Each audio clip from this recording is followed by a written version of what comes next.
El zumbido del avión era una monótona canción de cuna que acunaba a 200 almas sobre un océano de nubes, pero para mí era el sonido de la victoria.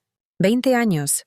20 años resumidos en el ruido de una turbina, en una pequeña ventana ovalada que mostraba el azul infinito entre Los Ángeles y Guadalajara. Mi nombre es Beatriz, y a mis 62 años finalmente estaba volviendo a casa. Mi cuerpo estaba cansado, las manos callosas de tanto limpiar, cocinar y cuidar a los hijos de otras personas. Pero mi espíritu volaba más alto que aquel Airbus. Apreté el pequeño bolso en mi regazo, donde guardaba mi pasaporte, mis ahorros y una foto descolorida de Valeria, mi hija, a los 15 años. Fue la última vez que la abracé. Su cabello negro y liso, sus ojos brillantes como dos obsidianas, la sonrisa que prometía un futuro que yo juré construir para ella, aunque fuera a miles de kilómetros de distancia. Cada dólar que envié, cada turno extra que tomé, cada día festivo que pasé sola en un pequeño apartamento en Boyle Heights, fue por ella, para que pudiera estudiar, para que no le faltara nada, para que la casa que mi madre me dejó se mantuviera como nuestro santuario. La casa. Solo de pensar en ella, un calor familiar me llenaba el pecho. Podía oler las bugambillas moradas que desbordaban el muro del frente, el aroma del desayuno de mi madre viniendo de la cocina, con sus paredes de azulejos azules y blancos. Podía oír el sonido de mis propios pasos en el patio central, la fuente de piedra que mi padre construyó con sus propias manos burbujeando suavemente. Ese lugar no era solo ladrillo y cemento. Era el mapa de mi vida, la caja fuerte de mis recuerdos. Era el premio al final de una maratón de 2 décadas. La azafata anunció el inicio del procedimiento de descenso en español, y las palabras sonaron como música para mis oídos. Un español con acento mexicano, mi acento. Se me formó un nudo en la garganta. Estaba en casa. Miré por la ventana y vi las primeras luces de Guadalajara parpadeando en la inmensidad de la noche. La ciudad había crecido, se había extendido como una manta de estrellas caídas. Un nerviosismo dulce se apoderó de mí. ¿Cómo estaría Valeria? Ahora, una mujer de 35 años. Una profesional. Me había dicho que trabajaba como administradora en una empresa de tecnología. Mi pecho se hinchó de orgullo. Mi sacrificio valió la pena. No te preocupes por recogerme, mamá, me dijo en nuestra última llamada. El tráfico es terrible. Toma un taxi seguro del aeropuerto. Te estaré esperando en casa con un pozole como a ti te gusta. Su petición me pareció extraña. Imaginé nuestro reencuentro allí mismo, en la puerta de desembarque, con un abrazo que curaría 20 años de anhelo. Pero lo entendí. Era una mujer ocupada, una profesional. No quería ser una carga. El avión aterrizó suavemente y los aplausos estallaron en la cabina. Era una costumbre que casi había olvidado, un alivio colectivo que siempre me hacía sonreír. Tomé mi pequeña maleta de mano y seguí el flujo de pasajeros, con las piernas temblando un poco. Cada paso me acercaba al final de mi jornada laboral y al comienzo de mi vida. El aire cálido y húmedo de Guadalajara me golpeó como un abrazo en cuanto se abrieron las puertas automáticas. El olor familiar a tierra mojada y contaminación. Una extraña mezcla que, para mí, olía a hogar. Fui a la zona de taxis autorizados, como Valeria había indicado, y le di la dirección al conductor. Un hombre de mediana edad con un bigote poblado y una sonrisa amable. Colonia Chapalita, dijo. Una zona muy bonita. ¿Hace mucho que no viene? 20 años, respondí, con la voz quebrada por la emoción. Me miró por el espejo retrovisor. Sus ojos se abrieron un poco. ¡20 años! Bienvenida de vuelta a su tierra, señora. Mucho ha cambiado, pero el corazón de la ciudad sigue siendo el mismo. Mientras el coche se alejaba del aeropuerto y se adentraba en las concurridas vías, me sentía como una turista en mi propia ciudad. Edificios altos donde antes había casas, viaductos que cortaban barrios que yo recordaba como un laberinto de calles empedradas. Pero, como dijo el conductor, el corazón seguía allí. Los puestos de tacos en la esquina, el sonido de una cumbia escapando de un coche con las ventanillas abiertas, las familias paseando tranquilamente bajo los árboles de jacarandá, cuyas flores moradas pintaban el asfalto. Mi corazón latía al ritmo de la ciudad. Es justo ahí, a la vuelta de la esquina, le dije al conductor. mi voz rebosante de ansiedad.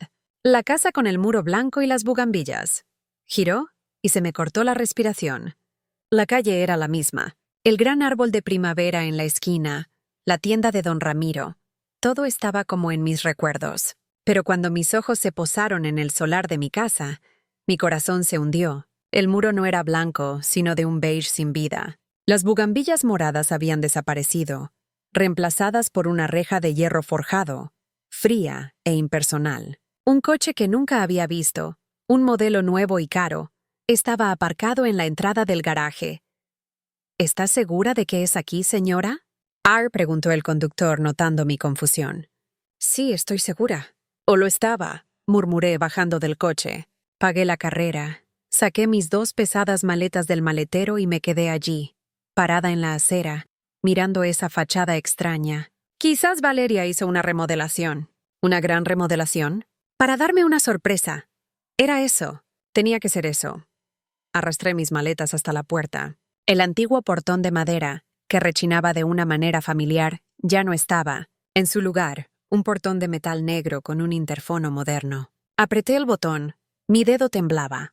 Nada. Apreté de nuevo. Esperé lo que pareció una eternidad antes de que una voz femenina, joven y desconocida, sonara por el altavoz. ¿Sí? Soy yo, Beatriz. La madre de Valeria, dije, intentando mantener la voz firme. Hubo una pausa. Disculpe, creo que hay un error. No conocemos a ninguna Valeria. Un escalofrío helado recorrió mi espina dorsal. ¿Cómo que no? Esta es su casa, mi casa. El portón se abrió un poco y una mujer joven, con ropa de gimnasio y una mirada de desconfianza, apareció en la rendija. Señora, con todo respeto, esta es mi casa. La compramos hace casi 2 años. Sus palabras flotaron en el aire, sin sentido, como fragmentos de vidrio que no encajaban. No, no es posible. Esta casa es mía. La heredé de mis padres. Mi hija, Valeria Vargas, vive aquí. La mujer suspiró, una mezcla de lástima e impaciencia en sus ojos. El nombre de la persona que nos vendió la casa era Valeria Vargas, sí, pero se mudó en cuanto se cerró la venta. No tenemos más contacto con ella. Miró mis maletas, mi rostro cansado por el viaje, y su expresión se suavizó un poco. Lo siento mucho, señora, de verdad. Pero debe estar equivocada.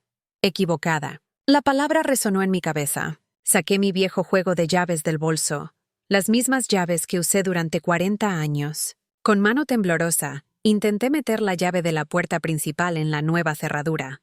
Por supuesto que no entró. Era una cerradura diferente, en una puerta diferente. Mi puerta de madera maciza, con el girasol tallado que mi padre había hecho, se había ido. En su lugar, una puerta de metal sin alma.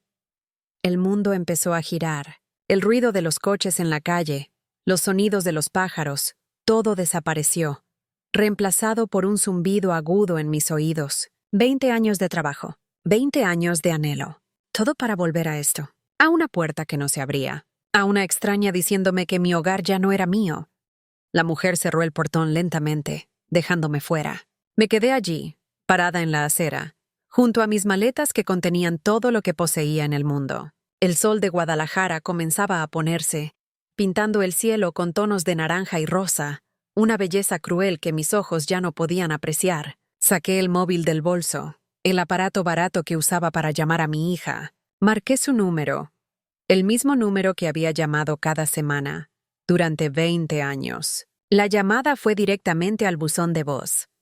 El número que usted marcó no recibe llamadas en este momento. Por favor, inténtelo de nuevo más tarde. Lo intenté de nuevo. Y de nuevo. Y de nuevo. El mismo mensaje. Frío. Impersonal. Definitivo. El sol finalmente desapareció en el horizonte, y la oscuridad de la noche comenzó a caer sobre mí, tan densa y pesada como la desesperación que se apoderaba de mi alma. Estaba sola, en una ciudad que ya no reconocía, frente a una casa que ya no era mía, traicionada por la única persona en el mundo por la que lo había sacrificado todo. La noche en Guadalajara no tiene el silencio frío del desierto que me acostumbré a oír en Los Ángeles. Es una noche viva, llena de sonidos lejanos, el ladrido de un perro, la música de una fiesta a varias manzanas de distancia, el agudo llamado del vendedor de camotes. Pero para mí, en esa acera, el mundo estaba mudo. El zumbido en mis oídos se había transformado en un silencio denso y pesado, un vacío donde antes existía la certeza de un hogar. No sé cuánto tiempo me quedé allí, paralizada, mirando el portón negro que me separaba de mi propia vida.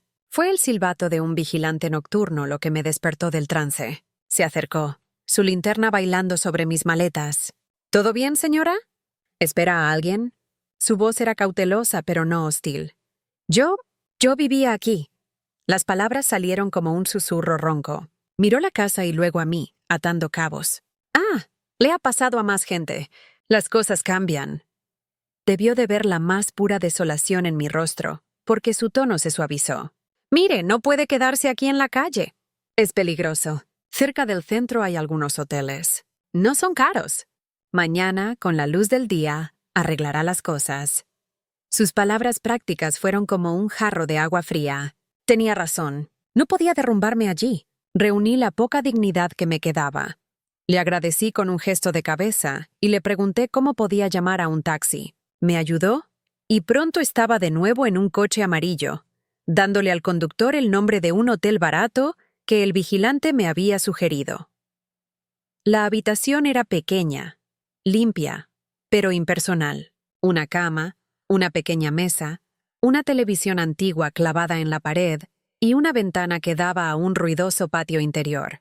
El olor a cloro y humedad flotaba en el aire. Era lo opuesto a mi casa. Era un no-lugar. Tiré mis maletas al suelo y me senté en el borde de la cama, el colchón hundiéndose bajo mi peso. Y fue allí, en el anonimato de esa habitación de hotel, donde el dique se rompió. Las lágrimas vinieron en silencio al principio, calientes y amargas, trazando caminos en mi rostro cansado. Luego vinieron los sollozos, violentos e incontrolables que sacudían todo mi cuerpo. Lloré por mis padres, que construyeron esa casa con amor. Lloré por los 20 años de espaldas doloridas, de manos agrietadas, de soledad. Lloré por la imagen de mi Valeria, la niña que había dejado atrás, ahora convertida en una ladrona, en una mentirosa, en una extraña. ¿Cómo? ¿Por qué? La pregunta martilleaba mi mente, un golpe cruel para el que no tenía respuesta.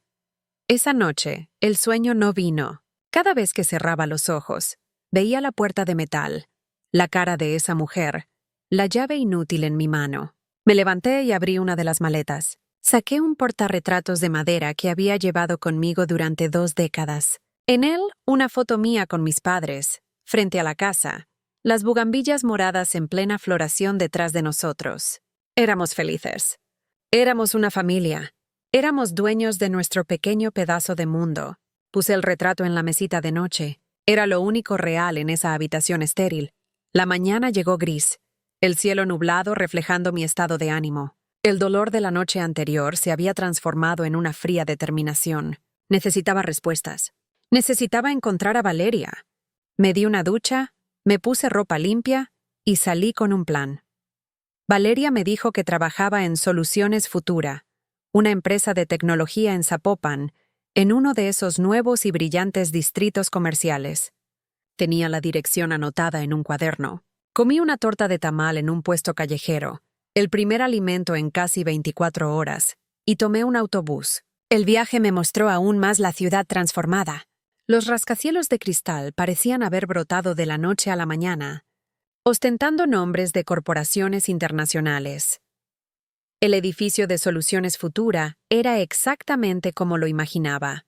Imponente, moderno, con puertas de cristal giratorias y un vestíbulo que parecía el interior de una nave espacial. Me sentí pequeña y fuera de lugar con mi ropa sencilla y mi pelo canoso recogido en un moño. Me acerqué a la recepcionista, una joven con auriculares y una sonrisa profesional ensayada. «Buenos días. Me gustaría hablar con Valeria Vargas, por favor». La joven tecleó el nombre en su ordenador. Frunció el ceño. Tecleó de nuevo. «¿Valeria Vargas? No tengo a nadie con ese nombre en nuestro directorio de empleados». «Debe haber un error», insistí, mi corazón empezando a acelerarse. «¿Es gerente de administración?» «Trabaja aquí desde hace años». «Señora, yo trabajo aquí desde hace 5 años y nunca he oído ese nombre. Déjeme comprobar el sistema completo de RRIH». Tecleó durante un minuto más, el sonido de las teclas resonando en el silencioso vestíbulo. Finalmente, me miró, su rostro una máscara de cortesía. No, señora. Ninguna Valeria Vargas ha trabajado jamás para Soluciones Futura. ¿Está segura de que es la empresa correcta? Certeza. Era la única certeza que tenía. La única historia que mi hija me había contado durante años. La mentira era tan grande, tan completa, que me dejó sin aliento. No era solo la casa. Era todo. Su vida, su carrera, la persona que fingía ser para mí. Era una ficción elaborada para mantener el dinero fluyendo. El suelo pareció desaparecer bajo mis pies. Agradecí a la recepcionista con voz temblorosa y salí del edificio, tambaleándome hacia la luz del sol que ahora parecía burlarse de mí. Me senté en un banco en la plaza de enfrente, el mundo de los negocios zumbando a mi alrededor. Ejecutivos apresurados, coches de lujo, la energía del progreso. Un progreso del que mi hija quería formar parte, a cualquier coste, incluso a costa de su propia madre. La desesperación amenazó con tragarme de nuevo, pero la aparté. No podía rendirme. Cogí mi móvil y empecé a recorrer la lista de contactos. Nombres de personas que no había visto en 20 años. Amigos del barrio, primos lejanos. La mayoría de los números probablemente ya no existían. Sentí una oleada de vergüenza. Llamar para pedir ayuda después de tanto tiempo. Parecía una derrota. Pero no tenía elección. Mi dedo se detuvo en un nombre. Carmen. Mi comadre. La madrina de Valeria. Nuestra amistad era profunda, pero la distancia y el tiempo habían erosionado los lazos. La última vez que hablamos fue en una Navidad, hace quizás 5 o 6 años. Respiré hondo y marqué el número. El teléfono sonó 1, 2, 3 veces. Cuando estaba a punto de colgar, una voz familiar, ahora más vieja y ronca, respondió. ¿Aló? ¿Comadre Carmen? Soy yo, Beatriz.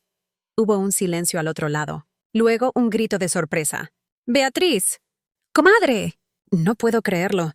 ¿Desde dónde llamas? ¿Cuándo volviste? El torrente de preguntas me hizo derrumbarme. Se lo conté todo. La llegada, la casa vendida, la empresa que no existía. Con cada palabra, el silencio de Carmen se hacía más pesado. ¡Qué barbaridad, comadre!, dijo finalmente, su voz llena de conmoción y pena. No me diga una cosa así. Esa niña... no la veo desde hace mucho tiempo. Se alejó de todos nosotros. Años. Pensábamos que estaba muy ocupada con su trabajo importante. Era lo que nos decía cuando nos la encontrábamos por casualidad. Mi corazón se hundió aún más. Valeria no solo me había aislado de sí misma, sino de todo nuestro pasado. La última vez que la vi, continuó Carmen, pensativa, fue quizás hace unos 6 meses. No fue en Zapopan, fue en el mercado de Tonalá. Estaba con un hombre, un tipo llamativo, con botas de piel de avestruz y una camioneta grande. Parecía que tenía dinero. Ni siquiera me vio, o fingió que no me vio. Me pareció extraño en ese momento, pero no quise meterme. Tonalá. Un hombre llamativo. No era la imagen de una ejecutiva de tecnología. Era otra cosa, otra vida, otra mentira. Pero era una pista. Era un hilo, por muy fino que fuera, al que podía aferrarme. Comadre, muchas gracias, dije, sintiendo que una chispa de energía regresaba. Me has dado algo. Cuidado, Beatriz, advirtió. Ese mundo de gente con dinero rápido a veces es peligroso. Si necesitas algo, un plato de comida, mi casa sigue donde siempre ha estado. La oferta me conmovió, pero no podía aceptarla. Todavía no. Eso sería admitir la derrota. Le di las gracias de nuevo y colgué. Miré mis ahorros. No eran muchos. Suficiente para unas pocas semanas, si era cuidadosa. Abrí el mapa en mi móvil y busqué la ruta del autobús a Tonalá.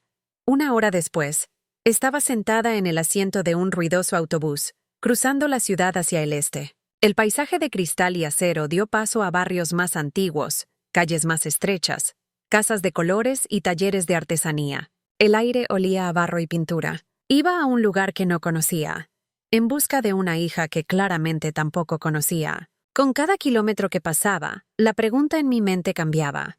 Ya no era solo ¿por qué? Ahora era ¿en quién se había convertido Valeria? Tonalá me recibió con una explosión de colores y caos. En cuanto bajé del autobús, me vi engullida por un mar de gente. Era jueves, día de tianguis, y las calles se habían transformado en un laberinto de lonas y puestos que vendían de todo. Jarras de barro pintadas a mano, muebles de madera rústica, joyas de plata, figuras de vidrio soplado que brillaban como caramelos al sol. El aire era una densa mezcla de olores. El aroma terroso del barro húmedo, el humo dulzón del elote asado, la fuerte fragancia del cuero y la pintura. Era un mundo vibrante, palpitante, la antítesis del barrio silencioso y arbolado donde se suponía que debía estar. Por un momento, me sentí completamente perdida, una isla gris en un océano de colores. Mi misión parecía imposible. ¿Cómo encontrar a una persona? ¿Una aguja en un pajar? Basándome en la descripción de un par de botas y una camioneta, empecé a caminar sin rumbo, apretando mi bolso contra mi cuerpo, mostrando la foto descolorida de Valeria a los vendedores. Disculpe, ¿ha visto a esta joven? Quizás con un nombre. ¿Un nombre llamativo? Las reacciones eran casi siempre las mismas. Una mirada rápida a la foto, un encogimiento de hombros, un «no, señora, no la conozco», educado pero definitivo. La niña de la foto tenía 15 años. La mujer que buscaba tenía 35. 20 años habían borrado cualquier parecido que un extraño pudiera reconocer. Algunos eran más amables. Me ofrecían un vaso de agua. Decían, que Dios la ayude a encontrarla. Otros me miraban con desconfianza, como si fuera una mendiga o estuviera allí para causar problemas, y se daban la vuelta para atender a otro cliente.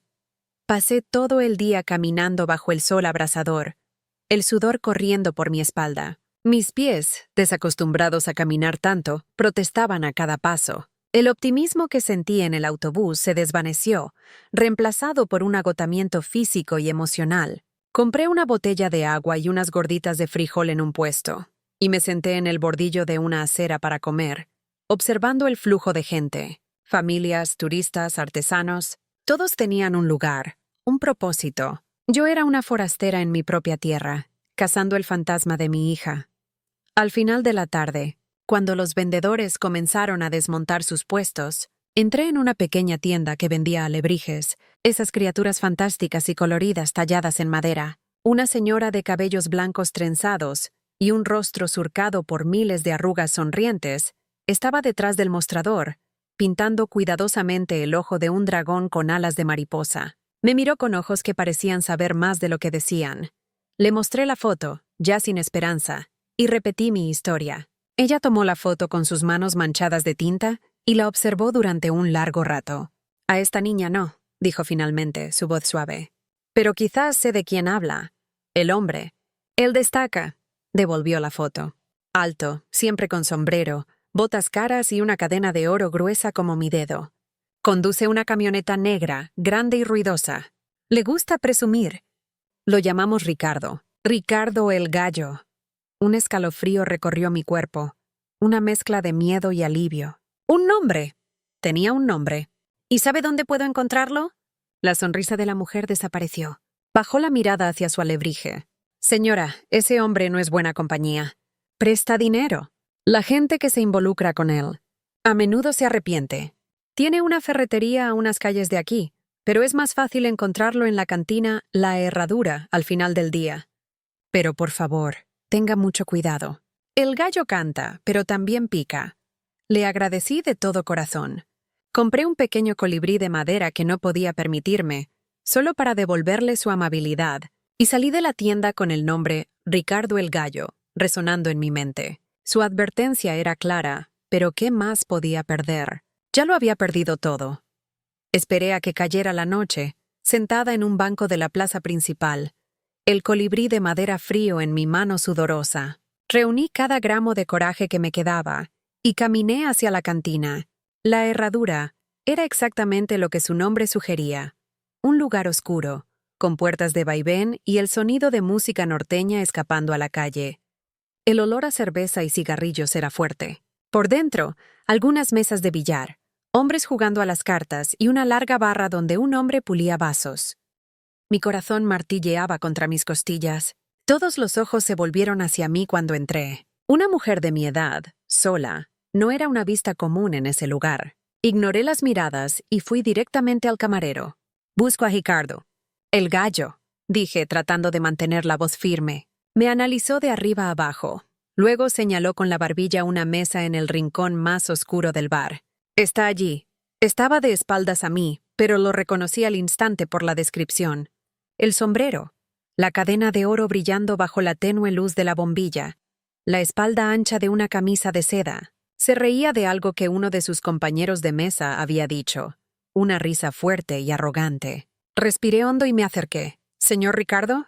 Mi voz salió más débil de lo que quería.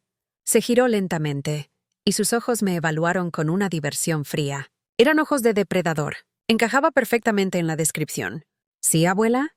¿Perdió el camino a la iglesia?» Sus amigos se rieron. Sentí que mi cara ardía, pero no retrocedí. Puse la foto de Valeria sobre la mesa, encima de los naipes. «Estoy buscando a esta mujer. Mi hija, Valeria. Me dijeron que usted la conoce». Miró la foto, luego a mí, y una sonrisa lenta y desagradable se extendió por su rostro. Cogió la foto. «¿Valeria?» «Sí, conocí a una Valeria, pero no se parece a esta niña asustada. La que yo conocí era una mujer con problemas caros». Arrojó la foto de vuelta a la mesa. «No la veo desde hace mucho tiempo. No sé dónde está». «Por favor», supliqué, la desesperación rompiendo mi fachada de coraje. «Vendió mi casa. La casa de nuestra familia. Necesito encontrarla. Necesito entender». El gallo se reclinó en su silla, la sonrisa desapareciendo, reemplazada por una expresión de aburrimiento cruel. «¿Entender? No hay mucho que entender, señora. A su hija le gustaba apostar. A los caballos, a las cartas, a cualquier cosa. No tenía suerte. Acumuló una deuda muy grande conmigo. Cada palabra era un golpe físico. Apuestas. Deudas. Esa no era mi hija. La ayudé», continuó saboreando cada sílaba. «Soy un hombre de negocios, pero los favores tienen un precio. Cuando ya no pudo pagar con dinero, me pagó con lo único de valor que tenía. La casa. Eso no es posible». «No podía vender la casa sin mí», se rió. Una risa corta y sin alegría. «Ah, pero sí podía. Usted llevaba tanto tiempo fuera, señora. Tenía un poder notarial. Un documento que usted misma firmó hace años, para que ella pudiera resolver problemas bancarios. ¿Recuerda?» Un escalofrío recorrió mi espina dorsal. Lo recordé. Un documento que un notario me envió por correo hace unos 10 años. Valeria me había dicho que era para poder pagar el impuesto predial en mi nombre. Una formalidad. Confía en ella. Firmé sin pensarlo 2 veces. «No fue una venta, fue un pago», dijo, su voz bajando a un tono amenazador. «Una transacción comercial perfectamente legal. Tomé la casa, se la vendí a esa familia simpática y recuperé mi dinero, con intereses. En cuanto a Valeria, una vez que la deuda fue saldada, mi negocio con ella terminó. ¿A dónde fue, qué hace? No lo sé. Y sinceramente, no me importa». Se levantó, su alta figura cerniéndose sobre mí. «Ahora, si me disculpa, estoy en medio de una partida de cartas. Y mi consejo, señora, es que vuelva por donde vino. Tonalá no tiene nada para usted. Andar husmeando en la vida de los demás puede ser perjudicial para la salud». La amenaza velada flotó en el aire, fría y cortante. Sus amigos me miraban, sus rostros impasibles. El camarero observaba desde la distancia, sin moverse. Estaba sola en territorio enemigo. Retrocedí, tomé la foto de mi hija de la mesa y salí de la cantina, tropezando con mis propias piernas. La noche afuera parecía más oscura, el aire más frío. La verdad era un veneno en mis venas. Mi hija no era solo una mentirosa, era una adicta al juego. No me traicionó por codicia, sino por desesperación. No me robó. Fue engullida por un mundo sombrío que la masticó y la escupió. Y yo, con mis remesas mensuales, sin saberlo, solo estaba alimentando al monstruo. Por primera vez, la ira dio paso a un miedo abrumador. Un miedo no por mí, sino por ella. ¿Dónde estaría ahora? Sin casa, sin dinero, y probablemente todavía en las garras de su vicio. Mi búsqueda de justicia se había convertido de repente en una desesperada misión de rescate. Y el hombre que tenía las respuestas acababa de advertirme que dejara de buscar.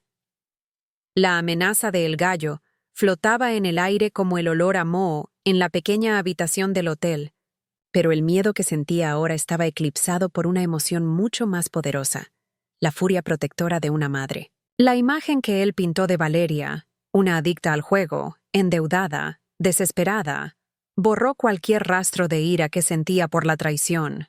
Mi hija no era una criminal de corazón frío. Era una enferma, una prisionera, y no me iría a ninguna parte hasta encontrarla.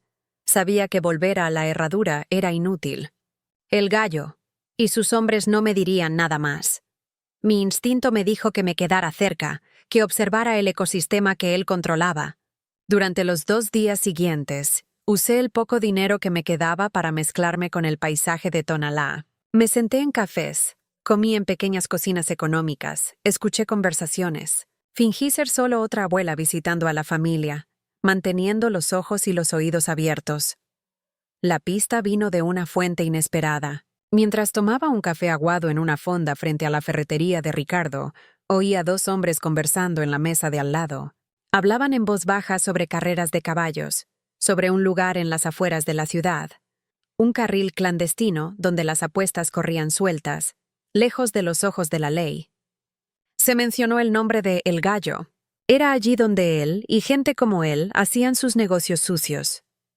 Mi corazón se disparó. Si Valeria era adicta a las apuestas, ese era el tipo de lugar donde estaría. Le pregunté discretamente al dueño de la fonda, un hombre mayor con una mirada cansada, cómo llegar a ese lugar. Me miró con lástima. «Señora, ese no es un lugar para gente decente. Aléjese de allí». Insistí, diciendo que estaba buscando a un pariente que se había metido en problemas. Viendo mi determinación, suspiró y me dio las indicaciones, junto con una advertencia de no ir sola y no llevar nada de valor.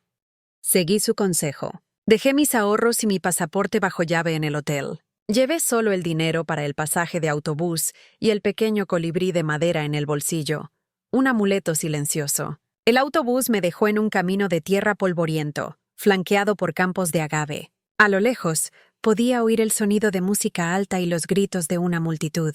Seguí el sonido, mi corazón latiendo una marcha nerviosa. El lugar era un torbellino de polvo, sudor y desesperación. Hombres en camionetas, con sombreros y botas, bebían cerveza y gritaban ánimos. Había una pista de tierra improvisada donde 2 caballos corrían, levantando nubes de polvo. El aire olía a alcohol, a estiércol de caballo y a la cruda electricidad de la codicia. Era un mundo febril, un infierno disfrazado de fiesta.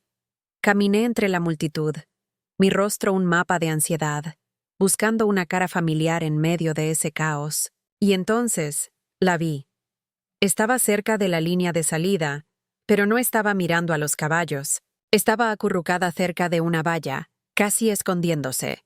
20 años no habían sido amables, pero la vida que había llevado en los últimos años había sido brutal. Su cabello negro, antes liso y brillante, estaba opaco y descuidado. Estaba delgada, terriblemente delgada, su ropa barata y gastada colgando de su cuerpo. Sus ojos, esos ojos de obsidiana que recordaba, estaban hundidos y sin vida, moviéndose nerviosamente de un lado a otro. Era un fantasma, una ruina de la niña que dejé atrás. Mi corazón se partió en 1000 pedazos. Me acerqué a ella lentamente, sin saber qué decir. «¿Valeria?» La llamé, mi voz un susurro. Se dio la vuelta y por un segundo sus ojos no me registraron. Luego el reconocimiento surgió, seguido por una oleada de pánico y vergüenza. Su rostro se contrajo. Intentó darse la vuelta, huir. «No», dije sujetando su brazo. Su piel estaba fría, su brazo delgado como una rama. «No huyas. Por favor». Las lágrimas brotaron de sus ojos, lágrimas calientes de vergüenza. «¿Mamá? ¿Qué estás haciendo aquí? No deberías estar aquí». «Vine a casa, hija mía. Por ti», dije, y las lágrimas comenzaron a correr por mi propio rostro. «Vine a nuestra casa».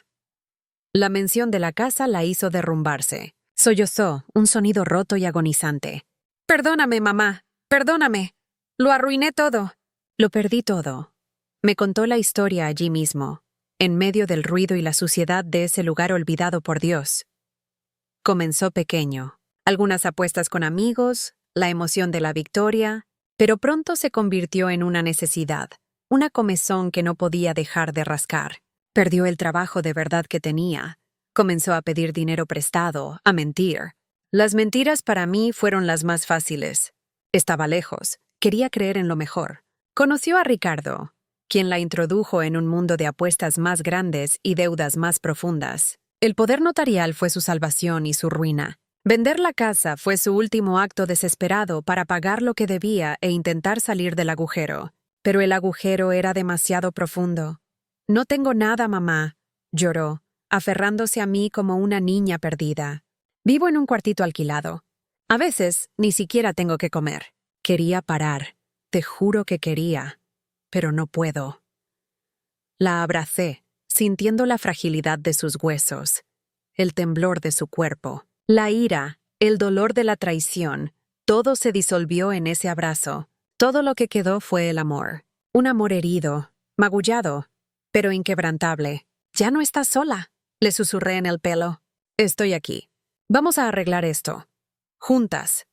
Aquel día marcó el final de mi búsqueda y el comienzo de un viaje mucho más difícil. No hubo un final de cuento de hadas. La casa se fue para siempre. Un sacrificio en el altar de la enfermedad de mi hija. El dinero que ahorré durante 20 años se gastó en sus deudas pendientes y en los primeros meses de un programa de rehabilitación. Nos mudamos a un pequeño apartamento alquilado en un barrio obrero, no muy diferente del que dejé en Los Ángeles. Conseguí un trabajo limpiando oficinas por la noche. Era un trabajo humilde, pero era honesto. Era un nuevo comienzo. La recuperación de Valeria fue lenta y dolorosa. Hubo días buenos, llenos de esperanza, y días terribles, cuando la sombra de la adicción amenazaba con tragarla de nuevo. Pero yo estaba allí. En cada cita, en cada recaída, en cada pequeña victoria, aprendimos a hablar de nuevo. No como una madre lejana y una hija ficticia, sino como dos mujeres, unidas por heridas y por la determinación de sanarlas. A veces, por la noche, la miraba mientras dormía y veía destellos de la niña que recordaba. La paz en su rostro era mi recompensa. La casa de ladrillos y bugambillas se había ido, pero entendí que un hogar no está hecho de paredes. Está hecho de perdón, de resiliencia, de tomar la mano de alguien en la oscuridad y decir, «No te voy a soltar». Volví a México esperando encontrar el descanso que mis sacrificios habían comprado, pero encontré una batalla que nunca esperé librar, y al luchar, encontré algo más profundo, a mi hija de vuelta. Y eso, me di cuenta, era la única herencia que realmente importaba. Si esta historia ha tocado tu corazón y te ha recordado que incluso en las traiciones más profundas, la semilla del perdón puede florecer, por favor, considera suscribirte a nuestro canal para más narrativas que exploran la fuerza inquebrantable del espíritu humano.